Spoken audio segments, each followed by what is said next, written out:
வணக்கம் நண்பர்களே, இது தமிழ் நண்பன் ஷார்ட்கட் சேனல். இப்போ நான் பார்க்க போகிறது மெட்ராஸ் ஹைகோர்ட் சம்மந்தமான தகவல் தான். இதில் இந்த வீடியோவில் பல்வேறு விதமான தகவல்கள் பார்க்க போகிறோம். ஃபஸ்ட்டு என்ன அப்படின்னு பார்த்தீங்கன்னா, ஓல்டு நோட்டிஃபிகேஷன் அதில் ஓஏ மசால்ச்சி வாட்ச்மேன் இந்த போஸ்டிங்கான டீட்டெயில்ஸ். ரெண்டாவது பார்த்தீங்க அப்படின்னா, எக்ஸாமினர் ரீடர் பெய்லிஃப் இந்த போஸ்டிங் என்ன ஆச்சு அப்படின்ற தகவல். ப்ளஸ் இப்போ புதுசாக கொடுத்துருக்கிற நோட்டிஃபிகேஷனோட டீட்டெயில்ஸ். மூணாவதாக இப்போ நியூ நோட்டிஃபிகேஷனாக ஒன்று கொடுத்துருக்காங்கல்ல, அது சம்மந்தமான டீட்டெயில்ஸ் எல்லாமே டீட்டெயில்டாக பார்த்துருவோம். ஃபஸ்ட்டு இப்போ புதுசாக கொடுத்துருக்கிற நோட்டிஃபிகேஷன் பொறுத்த வரைக்கும் பார்த்தீங்க அப்படின்னா, 8ஆம் வகுப்பு அப்படிங்கிறது உங்களுக்கு மினிமம் கல்வி தகுதி. 8ஆம் வகுப்பு கம்பல்சரி படிச்சிருக்கணும். அதே போல் 12ஆம் வகுப்புக்கு மேலே, அதாவது ஒரு டிகிரி படித்தவங்களுக்கு எலிஜிபிள் கிடையாதுங்க. இன்னும் இதில் நிறைய டவுட் இருக்குது. அதாவது இப்போ நான் டிகிரி படிக்கலை, கம்ப்ளீட் பண்ணலை, பட் டிஸ்கண்டினியூ ஒரு 3 மாதம் போனேன், 5 மாதம் போனேன், 1 இயர் போனேன், பட் அதில் டிஸ்கண்டினியூ பண்ணியாச்சு. இப்போ என்கிட்ட இருக்கிறது +2 டிசி தான், +2 சர்டிஃபிகேட் வரையும் தான் என்கிட்ட வச்சுருக்கேன். இது ஒரு டைப்பு. இன்னொரு டைப்பு என்ன அப்படின்னு பார்த்தீங்கன்னா, 10th வரையும் படிச்சுட்டு டிப்ளமோ முடிச்சிடுறது. ஸோ 10th படிச்சுட்டு டிப்ளமோ முடித்த கேண்டிடேட்ஸும் இந்த கேண்டிடேட்ஸும் என்ன பண்ணுறது அப்படின்ற கேள்வி கேட்டுக்கிட்டே இருக்கீங்க. இன்றைக்கி மெட்ராஸ் ஹைகோர்ட் லீவு. ஸோ நாளைக்கு மார்னிங் கேட்டுட்டு இந்த மாதிரி, அதாவது இந்த 2 சந்தேகம் மேஜராக நம்மக்கிட்ட கால் பண்ணி கேட்டதும் சரி, கமெண்ட் பண்ணி கேட்டதும் சரி, இந்த மேஜராக இந்த 2 டவுட்ஸ் அப்படின்றது கேட்டிருந்தாங்க.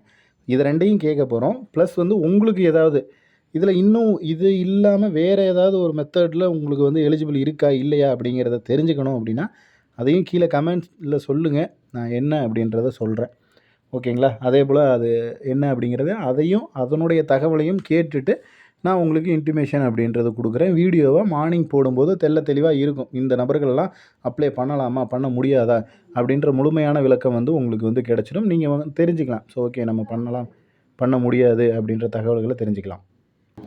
நெக்ஸ்ட்டு பார்த்தீங்க அப்படின்னா, உங்களுக்கு எக்ஸாமினர் ரீடர் பெய்லிஃப் இந்த போஸ்டிங்கான அடுத்த கட்ட நகர்வு ஃபைனல் செலெக்ஷன் லிஸ்ட் அப்படின்றது எப்போ வரும் அப்படின்னு கேட்டிருந்தீங்க. ஏன்னா ஒரு ரிசல்ட் வர்றதுக்கு முன்னாடியே நோட்டிஃபிகேஷன் கொடுக்கறது அப்படின்றது இதுதான் எனக்கு தெரிஞ்சு முதல் முறை. அதுவும் மெட்ராஸ் ஹைகோர்ட்டில் இருக்கிற ஹைகோர்ட் நோட்டிஃபிகேஷன் அப்படின்றது இப்போ கொடுத்துருக்காங்க. நம்ம எழுதுனது, நம்ம முடிஞ்சது அப்படின்றது கீழமை நீதிமன்றம், அது district court. So district court வேறு, ஹைகோர்ட்டு அப்படின்றது வேறு. ஸோ அதனால் ரெண்டுக்கும் வித்தியாசம் அப்படின்றது தெரிஞ்சுங்க. அடுத்து பார்த்தீங்க அப்படின்னா, இந்த பெய்லிஃப்கான selection list final selection list எப்போ வரும், ஜாயினிங் டேட் எப்போ வரும் அப்படின்னு கேட்டிருக்கீங்க. ஸோ மேக்ஸிமம் பார்த்தீங்க அப்படின்னா, உங்களுக்கு மே மந்த்துக்கு முன்னாடி இதற்கான அஃபிஷியலாக செலெக்ஷன் லிஸ்ட்டு அப்படின்றது கொடுக்கறதுக்கான சான்சஸ் அப்படின்றது இருக்குது. நம்மளும் கேட்டோம், விசாரித்தோம். ஏன்னா இதுக்கு முன்னாடியே பார்த்தீங்க அப்படின்னா ரொம்ப நாள் ஆகிடுச்சு. ஒரு இதெல்லாம் முடிச்சுட்டு ரொம்ப நாள் ஆகி ஃபைனல் செலெக்ஷன் லிஸ்ட்டு விடாமல் பெண்டிங்கில் வைக்க மாட்டாங்க வழக்கமாகவே. அதனால் மேக்ஸிமம் இன்னும் 1 or 2 வீக்ஸில் கண்டிப்பாக வந்துடும். மேவுக்கு முன்னாடி 100க்கு 100% உங்களுக்கு போட்டுருவாங்க அப்படின்றதுல எந்த ஒரு சந்தேகமும் இல்லை. அடுத்ததாக பார்த்தீங்க அப்படின்னா, ஓஏ மசால்ச்சி வாட்ச்மேன் என்னென்னா, டிஸ்ட்ரிக் கோர்ட்டுக்கு ஒரு நோட்டிஃபிகேஷன் கொடுத்துட்டாங்க. எக்ஸாம் நடந்துச்சு. அதுக்கப்புறம் எந்த ப்ரொசீஜரும் எந்த நடைமுறையும் நடக்கலை. அதுக்கடுத்து பார்த்தீங்க அப்படின்னா, திரும்ப மெட்ராஸ் ஹைகோர்ட்டுக்கு ஒரு நோட்டிஃபிகேஷன்.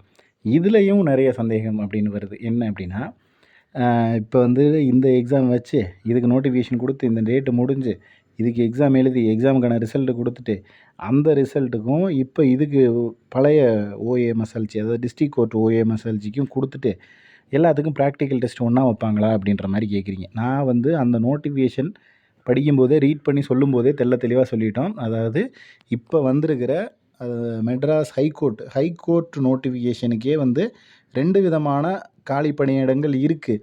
ஸோ இந்த 2க்குமே ஒன்றா எக்ஸாம்ஸ் கண்டக்ட் பண்ணுவாங்க, ஒன்றா ப்ராக்டிகல்ஸ் அப்படின்றது கண்டக்ட் பண்ணுவாங்க, எல்லாமே ஒன்றா இருக்கும் அப்படின்றத தெளிவாக சொல்லியிருந்தோம். அதில் நிறைய பேர் இப்படி யோசிச்சிட்டிங்க. அதாவது இப்போ எழுதின கீழமை நீதிமன்றத்துக்கும் இப்போ இதுக்கு கொடுத்துருக்கக்கூடிய இந்த நோட்டிஃபிகேஷனுக்கையும் 2த்துக்கும் ஒன்றா தான் இப்போ வைப்பாங்களா அப்படின்னு கேட்குறீங்க. அந்த மாதிரி கிடையாதுங்க. அதாவது அந்த நோட்டிஃபிகேஷன், அந்த கீழமை நீதிமன்றம் அப்படிங்கிறது டோட்டலாக தனி. அது வேறு, டோட்டலாக அது வேறு. இப்போ கொடுத்துருக்கிற நோட்டிஃபிகேஷனில் 2 ஜாப் இருக்குது.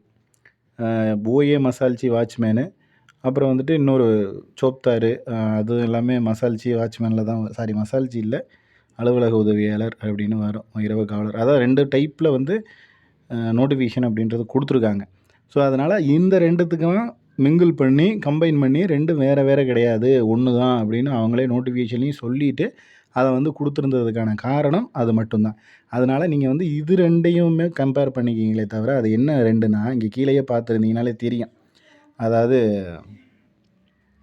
இங்கே கொடுத்துருக்காங்க பாருங்கள், சோப்தார், அலுவலக உதவியாளர், குடியிருப்பு உதவியாளர், ரூம் பாய், இது 4 ஒரு நோட்டிஃபிகேஷன். 2வது நோட்டிஃபிகேஷன் துப்புரவு பணியாளர், தோட்டக்காரர், தண்ணீர் பணியாளர், சுகாதார பணியாளர், வாட்ச்மேன், இவங்க எல்லாம் இது 2ம் தான் ஒரே நோட்டிஃபிகேஷனு. இது 2க்கும் தான் கம்பேர் பண்ணி 2க்கும் ப்ராக்டிக்கல் டெஸ்ட் அப்படின்றது ஒரே மாதிரி இருக்கும். நீங்கள் வாங்கக்கூடிய மதிப்பெண்களோட அடிப்படையிலேருந்து அந்த ஒரு லிஸ்ட்டு மாதிரி ஒன்று கொடுத்துருந்தாங்க. நம்ம கூட சொல்லியிருந்தோம், இந்த லிஸ்ட்டு பிரகாரம் தான் வேக்கண்ட் அப்படின்றது போடுவாங்க, பிரித்து நீங்கள் வாங்கின மார்க்குக்கு தகுந்த மாதிரி அப்படின்ற மாதிரி சொல்லியிருந்தோம்.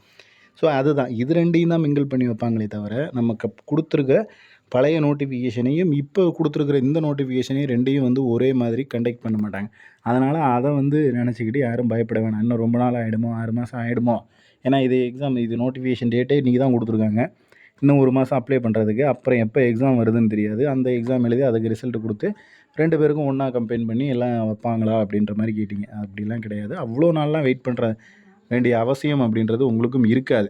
ஸோ அதனால் மேக்ஸிமம் பார்த்தீங்க அப்படின்னா இந்த கீழமை நீதிமன்றத்தை விட்டுருங்க.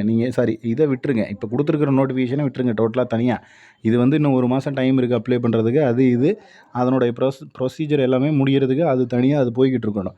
பட் நமக்கு இப்போ தேவையானது என்ன அப்படின்னு பார்த்தீங்கன்னா, கீழமை நீதிமன்றங்களுக்கான ஓஏ வேக்கண்ட் வந்து எப்போ வரும், இதற்கான செலெக்ஷன் லிஸ்ட் அப்படின்றது எப்போ வரும் அப்படின்ற கேள்வி தான். நான் முன்னாடி சேம் எக்ஸாமினர் ரீடருக்கு பெய்லீஃப்க்கு என்ன சொன்னமோ அதே மெத்தடு தான் இதுக்கும். உங்களுக்கு இன்னும் ஒரு 2 வார காலங்களில் அப்டேட் அப்படின்றது வரலாம். நமக்கு என்ன டைமில் எப்படி அப்படின்றது தெரியாது. திடீர்னு இப்போ மார்னிங் நைட்டு செக் பண்ணி பார்த்தோம், 12-1 மணிக்கு நோட்டிஃபிகேஷன் வந்துருந்துச்சு. அந்த மாதிரி எப்போ வேணால் வந்து திடீர்னு கொடுக்கலாம். அதுவும் வீக்கெண்ட் டேஸில் கொடுக்கறதுக்கான வாய்ப்புகள் இருக்குது. அதாவது சனிக்கிழமை நைட்டு அல்லது வெள்ளிக்கிழமை நைட்டு அப்படின்றது இப்போ கொஞ்சம் ரேராக போகுதுங்க.